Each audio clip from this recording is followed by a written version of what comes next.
Welcome back for another 19th episode of Talking Toads, but who's counting? I got Reed here.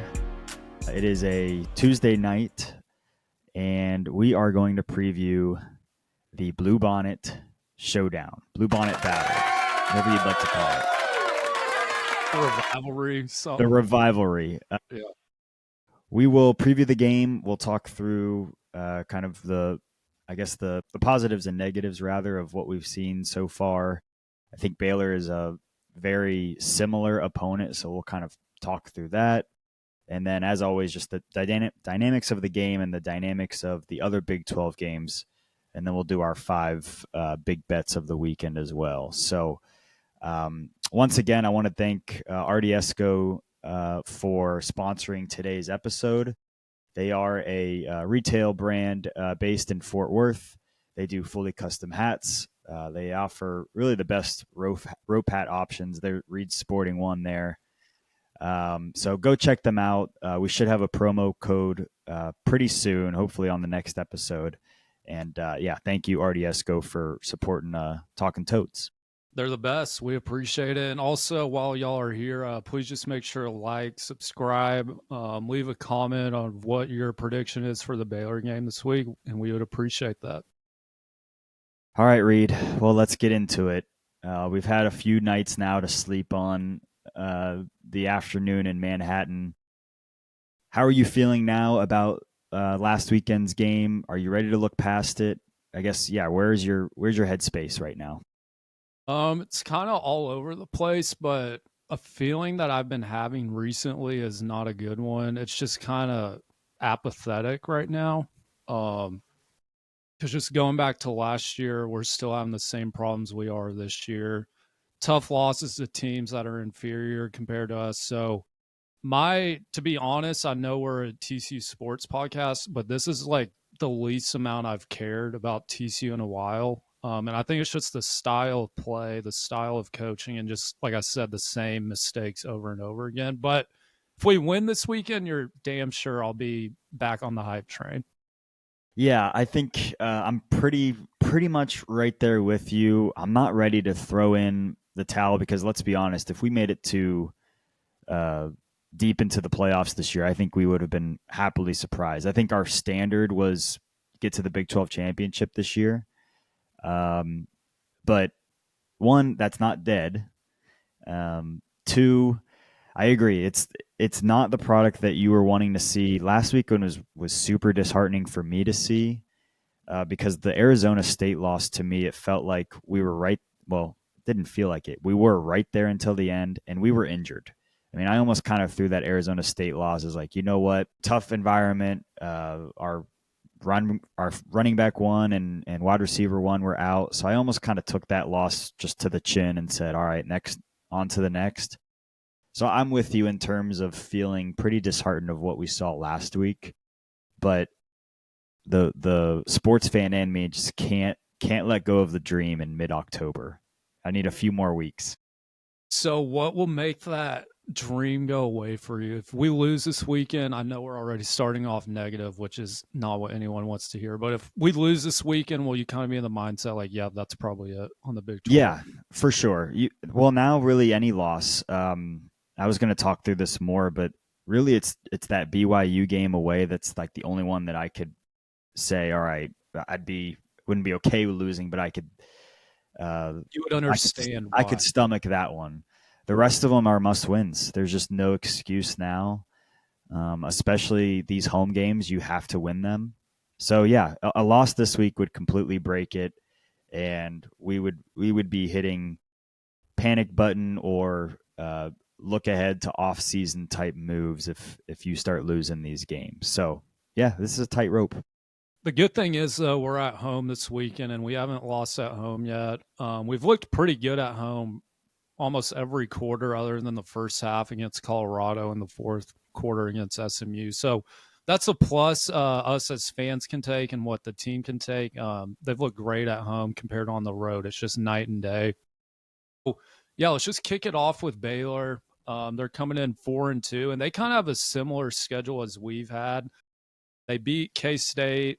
They killed Oklahoma State. They lost Arizona State with the same score that we had. They killed Samford, and they also beat SMU in double overtime. So it's kind of funny just looking at their opponents that we've played pretty much the same teams. We really have, and they did open up their year by losing to Auburn. And I remember thinking, I mean, week one, you just don't know what to make of it, but they did make that a competitive game, and I thought, oh, this Baylor team's kind of interesting. But now we kind of know Auburn is not a great team, so maybe that wasn't a great quote unquote quality loss for them. But yeah, the resume is very very similar. We've beaten and kind of lost to the same type of teams. Um, I would say a big difference so far as well as they're coming off of a bye week, which is just going to be that's a bit of a bummer. Our record in the last 5 years, we've won 4 of the last 5. So we do kind of have Baylor's number lately. I'm always stressed about this game just because it is a rivalry game. But to your point, we're pretty good at home, and I think people forget we're pretty good against Baylor too. I mean, I know last year was a heartbreaking loss, but we've performed well in the last few years against Baylor. Yeah, and like you said, especially at home. If this game was in Waco, I would definitely be more nervous. But since it's at home, I think that's a huge positive, and it could be an X factor for us. But yeah, every year or every time we're in Fort Worth, there's just a wacky game with Baylor. If you think back to 2019, I believe Max Duggan, he was in. They called that out of bounds. If folks at home remember that, then when we were horrible the year Gary got fired, Chandler Morris had the best game of his career and just went off. So it's been a wacky past few years at home against Baylor. And yeah, I'm excited to see what this one will hold. And they have a pretty damn good quarterback behind the center. They do. It really is a tale of very similar teams. The quarterback is kind of the bright spot. Sawyer Robertson is technically having statistically a better year than Hoover, just by a tad. But he throws a lot more. Just if you just look at the attempts, Sawyer Robertson is just they're a very very pass heavy team. Offensive rankings, I was surprised to see that their passing ranking is actually first in the nation. I mean, just a total air raid offense.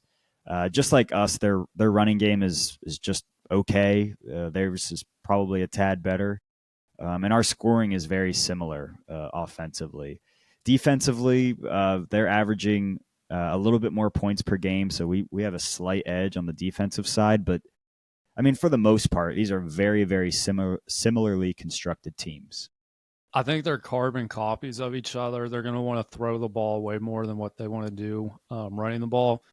I would say we definitely have the better defense. If you just compare all 4 units from our offense and their defense and our defense, I think our defense is the one that stands out the most. So hopefully that'll help us on Saturday. But dude, their defense is like god awful, like almost as bad as the Joe Gillespie days.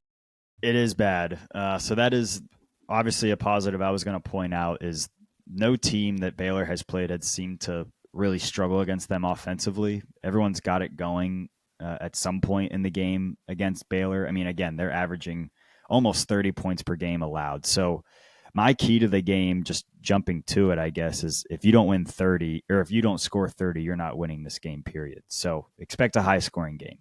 Yeah, probably not. And the guy that we should really point out for Baylor on their offensive side of the ball is Michael Trigg. I'm sure all of our listeners have heard of him just because how good he's been this year. He started out at USC, was there in 2021, then he was at Ole Miss for 2 years, and he's been at Baylor since 2024. That dude is a stud, and I think it could be a potential matchup nightmare for our linebackers and safety.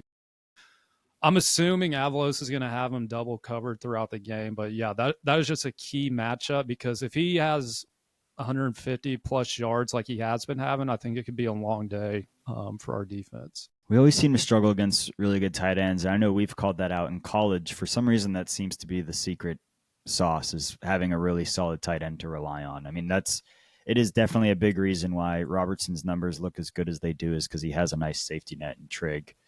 I was surprised to see Josh Cameron's actually their leading wide receiver. He has kind of an interesting story. He was a walk-on as a freshman, and I think he's a junior now, so he's kind of made his way up the depth chart, which is kind of a cool story for him. He's their leading receiver with just over 400 yards and 3 touchdowns. So if you just kind of go down the list, just even statistically, they spread the ball around pretty well. Yeah. And I wish that's something we would do more, aka get McAllister the ball more often because he's your true number one.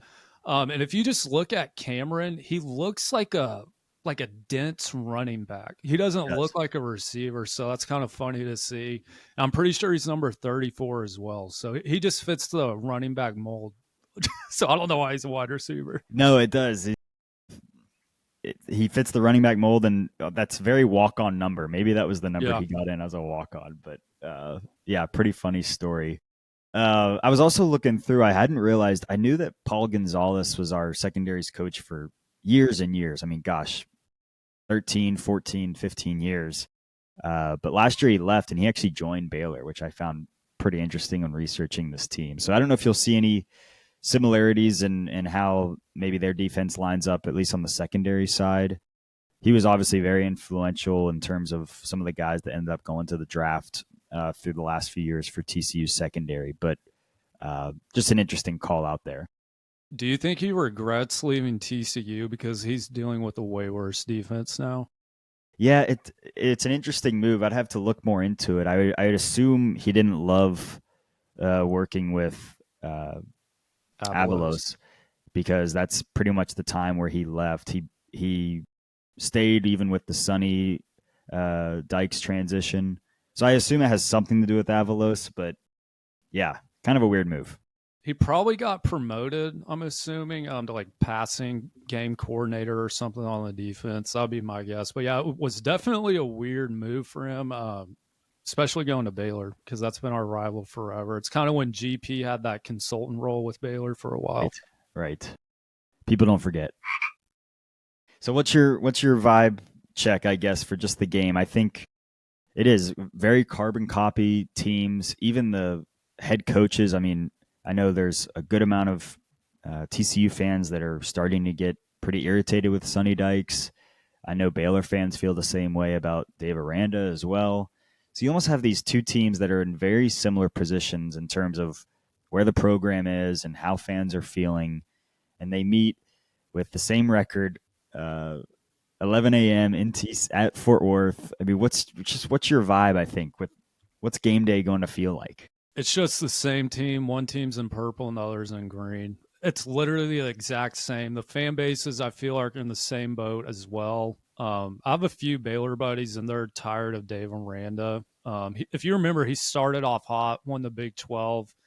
Then ever since then, it's kind of been going downhill. And if you compare that to Sonny Dykes, started off hot, went to a national championship year, and since then he's been very average at best, to say the least. Um, so I don't know. This game could go either way, but I will say I think if we win or lose, this game is going to make or break the rest of the year. If we win, I think we'll be fine. We'll maybe lose one or two more, but if we lose, I think things could really start to spiral.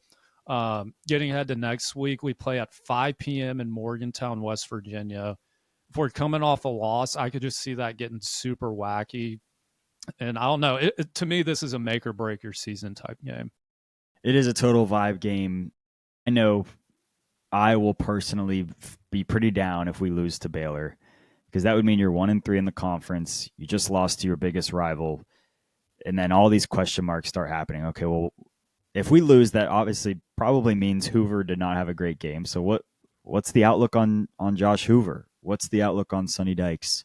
What did our defense look like? Is Avalos the guy? I mean, you can just start spiraling thinking about what does the team look like the rest of the year and into next year. So yeah, this is a big one. I personally think we would kill West Virginia, but we can't look ahead. I mean, West Virginia is bad, bad, bad. It just has chaos written all over that game. It's fair. And with Dykes under his tenure at TCU, if we lose a weird game, I feel like it tends to bleed into the next week, unfortunately. And he hasn't proven to where he can stop that or get the guys back in line or whatever. So, yeah, definitely an interesting game. And yeah, what have you been hearing about Dykes recently? Just like what your friends are saying about him. Are people kind of out on him now? What's your read on all that? think everyone's pretty much in the same boat of they're not in love with him. You can't forget about his first year. Granted, how much of that was him, we could obviously debate. The way he finished last year was strong, so it really is dependent on how this year ends. I mean, it really is. At the end of this year, you have to look in the mirror if you're Mike Buddy, the AD, and really talk about what the future of the program looks like. You have to take into account the recruits that are possibly coming in and what that does to the shakeup. But I would say in general, everyone is in the same boat of like, man, if we lose him, wouldn't hate it, but also wouldn't love it because I don't know. It's just kind of he's just kind of there right now. It really Yeah, depends how it ends. it's kind of no man's land with him. If you were to let him go, you have to have a guy lined up that you know will be successful. And that's the Because biggest thing for me is I personally can't think of anyone that's like, oh yeah, got to go get him. Or I can't think of a few guys. You know what I mean? I would need a list. I have a name for you. Okay. This is like total off-season talk right here, and we should be focusing on Baylor. We But should. if it were to get to that point, Will Stein, the OC at Oregon, I feel like he's a head coach in the making, kind of coming from the Dan Lanning tree. So if we get to that point, give the Oregon OC a call. I mean, I would absolutely give a guy like that a call. There's going to be other openings, obviously Penn State, Arkansas, guys that Oklahoma State. Oklahoma State. So let's talk through that maybe when we need to, because I don't think we're there yet. I will say if we finish in the same way that we finished last year, I think you do keep Sonny just for continuity of the program. Yes, we haven't reached a Big 12 championship since 2022 at that point. But I think if he ends the year strong and we end up only having 3, 4, max 4 losses on the season, I think maybe he is owed a little bit more time. But let's just see how it looks, I guess. Yeah, we'll see. I think the one thing that's a given is AJ Ricker probably won't be here next year, and I'm completely fine with that. Yeah, So going that's a back whole other to conversation for sure. so going back to Baylor, I think the key this game is just get the run game established and stick to it. It seems like Dykes kind of implied in his post game press conference we got away from the run way too fast after K State.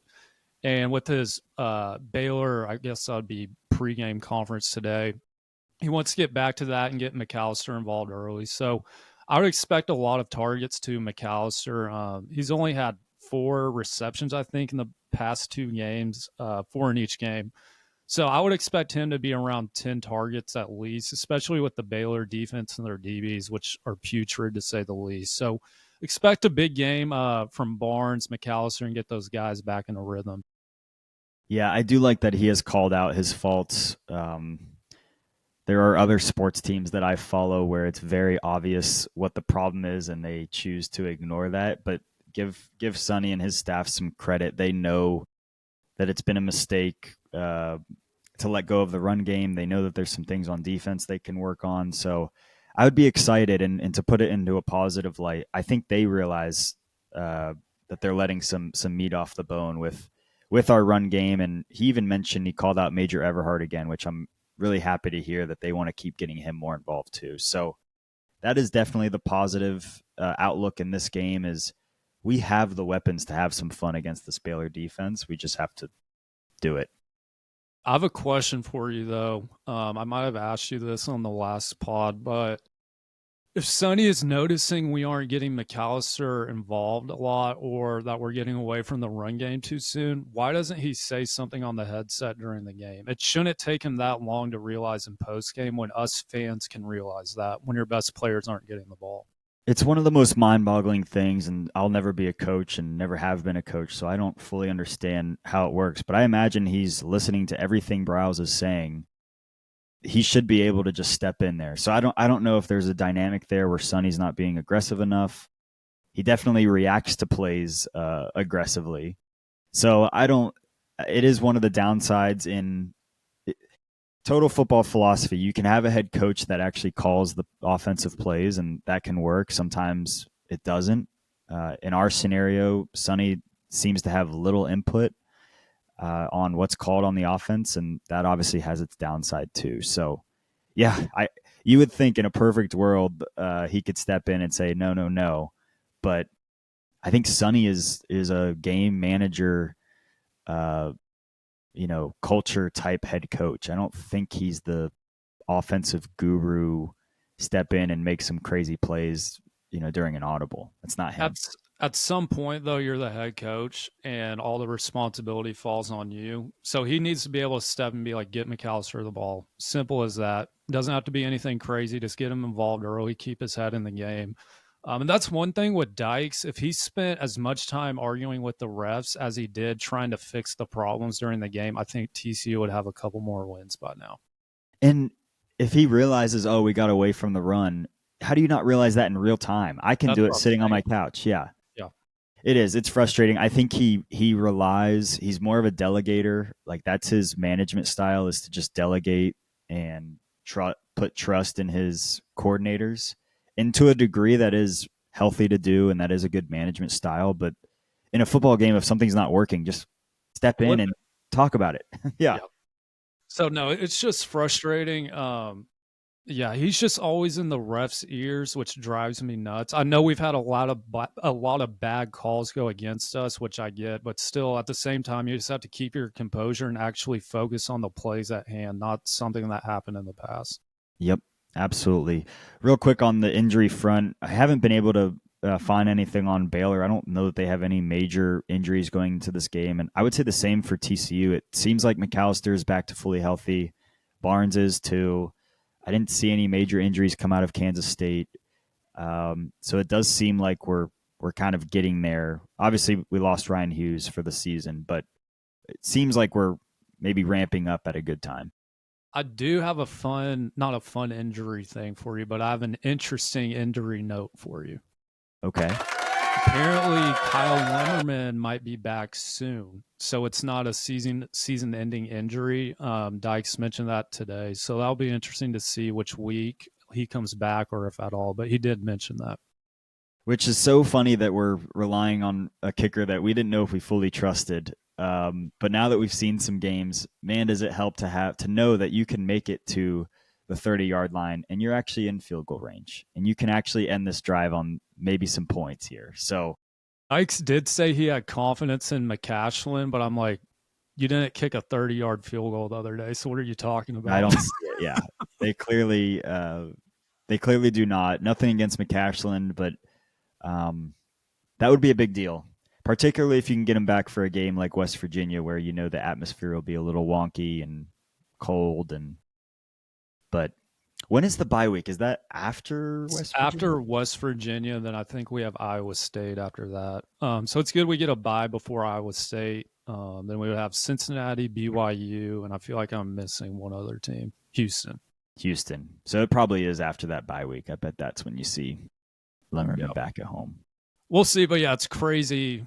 We've had to talk about a kicker so much this year, but yeah, on the Baylor injury front, I don't think, like you said, anything's too notable. If they were missing Sawyer Robertson, that would be great, but he'll be playing this Saturday. Yep. Yep. And have you noticed? I mean, he used to run a lot. He doesn't as much anymore. He still has that part of his game, but I think this will be the first time this year, aside from, I guess, week one, where maybe the quarterback running game isn't as strong. Yeah. Yeah, that's a good point because we've been facing dual threat quarterbacks for the past 5,000 months, I feel Even like. ACU's quarterback was having some fun against us. What was his name? Stone Earl, the country Stone singer? Earl, man. Yep. I Forget. thought it was interesting though, because Sonny did say today that whenever Sawyer Robertson was transferring out of Mississippi State, TCU was trying to get him. So you just never know like how that would have turned out if he ended up going here. Where would that have put Josh Hoover? So kind of the what ifs game there. He's definitely a very talented passer, and you can't ignore that. So it'll be interesting. We need our safeties to have a relatively good game. I'm not asking for a perfect game, but man, do they need to be able to talk because he'll dice you up. Oh yeah, for sure. The Jamel and Bud, they simply just have to be better this game. And I think they will. I think it'll be a bounce back game. So with all that said, what are your predictions? I don't know why I'm doing this. but I am picking TCU to win a very close game. Like, I'm talking, we're probably down 35-38, but then we drive and score a touchdown, in the last minute or so. So I'm taking us to win 42-38. I think it'll be extremely high scoring.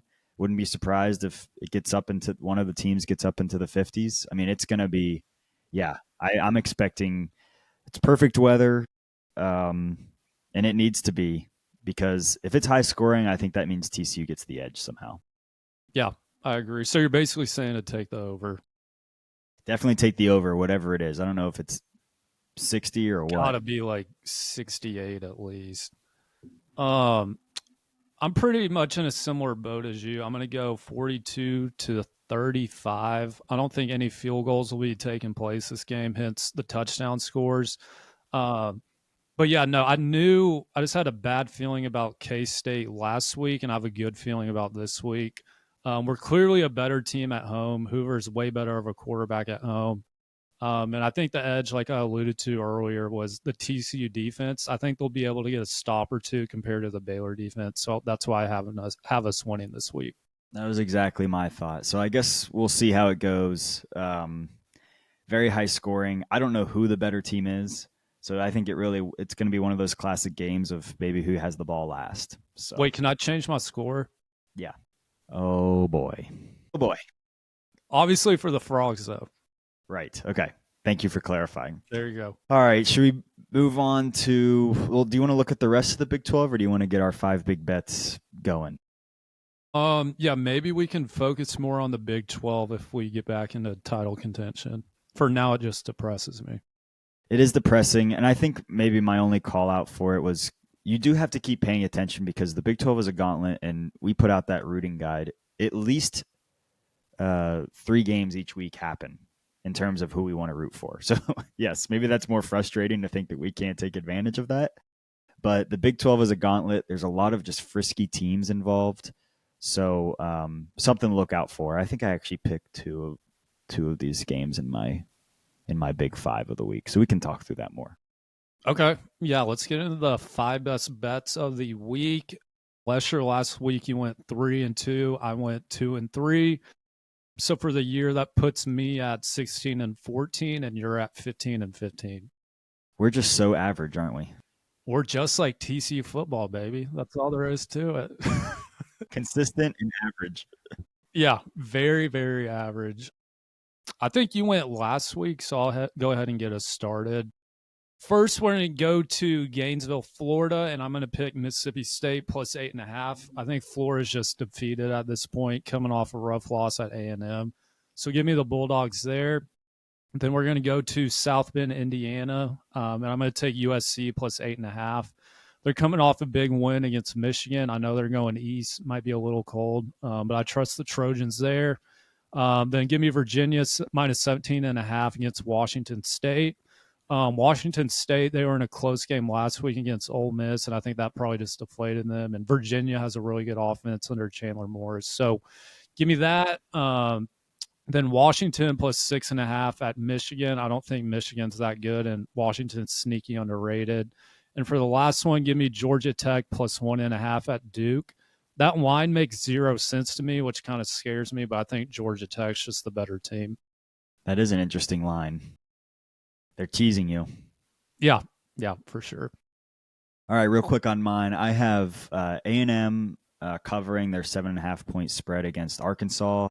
I just think A&M's good, simply just way better than Arkansas, so I'm going to take them to win by more than a touchdown there. South Carolina, I'm going to actually take them at plus 5.5 against OU. OU, that was a bad loss last week. I don't think Mateer is completely healthy. Maybe that was too fast to let him back. And I just think South Carolina can take advantage of that at home. So give me them with the points there. Memphis, I think no one's talking about the G5 team that's just kind of wreaking havoc. They could be the team that actually sneaks into the playoff as that representative. They're playing against UAB, probably one of the worst teams in college football this year. And the line is 20.5, which I think they could easily cover that. So give me Memphis there. The 2 Big 12 teams, or games rather, that I'm picking. First, Arizona State is hosting Texas Tech. That's an 11.5 point spread. I'm going to take Arizona State with the points here. I know you're shaking your head. It's just what I'm hoping for. I don't think Texas Tech loses, but I think it's actually a closer game. I'm hoping for some havoc here. Chaos. You love Texas Tech. No, I don't. If anything, I want to see them lose the rest of the year, but they're just simply that good. They Their are. talent all across the board, especially on defense, is absurd compared to every other Big 12 teams. It really is. Their defense has really impressed me. Some guys that are absolutely NFL guys. So yeah, I don't love the pick. That's more of a heart pick. Fair. And then the Holy War. I just felt like I had to pick this one. BYU against Utah. Utah is actually favored by 3.5 points here. I'm going to take BYU at home. So it's at BYU? It's at BYU. Yeah, I like that. That's the only reason why I think both teams could easily win. But the fact that it's at home, I'm just going to take BYU here. Sick backdrop for the game. That has to be the coolest stadium in the Big 12. Absolutely. And you'll be there, right? I'll be there. We'll see what things are looking like at that point in the season. Yeah, we've talked about that, but no, I think we'll stick it out because it is a cool stadium, and I mean, who knows? BYU's schedule the rest of the year. If you just want to hear it, they have a sneaky tough one as well. They got to play Utah this week. Obviously, we just talked about. They have to go to Iowa State after that, and then to Tech after that. So while being 6-0 and 3-0 right now might look great, they have to know that there's 3 tough games nigh upon them. Right after they go to Lubbock, they actually host TCU. Then they have to go to Cincinnati, and then they end the year hosting UCF. So I say all that to say it's not mathematically nothing is over yet. Don't forget that. Every game in the Big 12 is tough, and we obviously have some tough games remaining too, but the other teams do as well. We just got to win out and see what happens at the end of the year. Because if we finished with 2 Big 12 losses, we would still, I guess, potentially have a chance. It's going to be clearly Texas Tech and someone else in the rest of the pack. Yeah, let's win. Let's keep winning, and then let's talk what the BYU matchup looks like. That's the only time we can really have a good conversation about it, because right now, totally so much in flux. We need to take care of Baylor, West Virginia, Iowa State, and then I think we can get back to talking about it. Yeah, with the games you just mentioned, I could see both ways, us going 3-0 or dropping 1 or 2. So I think this weekend will really say a lot. Before we log off here real quick, who's your player of the game? What's your prediction? I've one that's a clear one in my mind. Of who you think is going to be or who it needs to be? That you think it'll be. Well, go ahead, give yours if you already have it in mind. I think it's clearly Eric McAllister, just based off what they've been saying, how they should have gotten him the ball more. His targets have been down, and against this Baylor defense, I just think he's going to have another SMU-like game. Okay. I was thinking you would say this guy. I think it's Barnes, because that, in both ways, if he has a big game, that means that we establish the run, which is what we've been praying they would do. He's capable of doing it. He's healthy. And so I need Barnes to have it, and I would love for Barnes to have it. 120 yards and a touchdown. That probably means TCU found a way to win. Because I think McAllister and Hoover should be able to cook. Yeah, I agree. Either one of those I'll be fine with. So, what about on defense? Anyone in particular you need to see more from? Baylor's probably going to score 40, so there's probably going to be no player of the game on the defensive side. Yeah. I was also looking, while we're on that topic, our turnover margin is +1 for the year. That is not winning football. No, and that sounds about right. I would have guessed maybe a little bit higher, but with the turnovers over the past few games, that's definitely dropped back down to what it's at now. Yeah.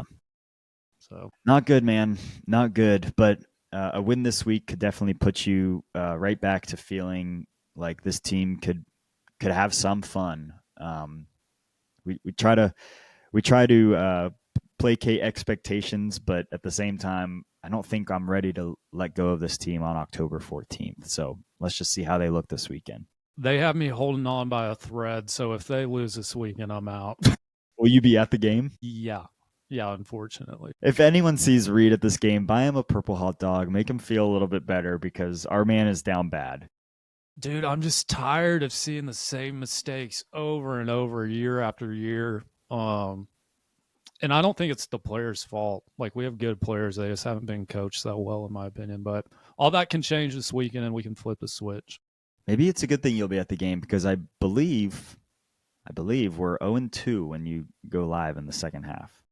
Yeah, you told me not to do that last week, and I did it anyway. So that's my fault. That will not be happening again. A, we've been losing, and B, it's hard to live stream for an hour and a half plus. Well, especially when our those two games specifically, the second half were just abysmal. So yeah, And you want to cuss like crazy on there, and you can't. right. You really put yourself through some therapy by doing those. Yeah, and last week I think I accidentally slammed my phone on my head because I got so mad. I had it like this. I was like, "What are we doing?" I was like, "Oh, that hurt."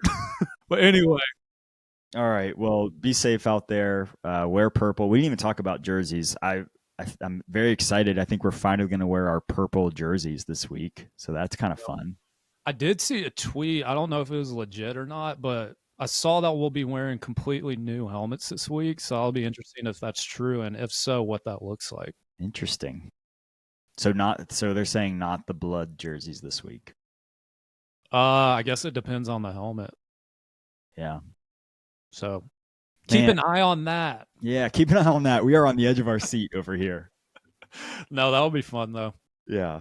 All right. Well, thanks again for listening to Talking Toads. We are right there with you guys and girls.